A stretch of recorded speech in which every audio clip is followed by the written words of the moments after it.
এতদিন আমি পলাইছিলাম এই গ্রামের মধ্যে আপনাদের তৌহিদ আফ্রিদি ভাইয়ের জন্য। আমাকে ডিবি অফিসে ডেকে নিয়ে গিয়েছিল। আমার সাথে কী করেছিল সেটা আমি পরে বলছি। সে নাকি 1 কোটি টাকার গাড়ি 5 লাখ টাকা দিয়ে নিয়ে আসছে। এটা বিশ্বাস হয়?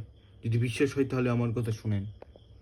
আমি একদিন বাংলাদেশের বড় ইউটিউবার রাকিব হাসানকে সারাইয়া পার হয়ে যাব, উপরে উঠবো, আমাকে ডিবি অফিসে নিয়ে কি মাইরটা দিছে।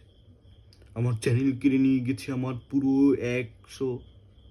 100টাতে এখন আছে 1000 সাবস্ক্রাইবার ছিল, নির্মমভাবে কিনে নিয়ে গেছে।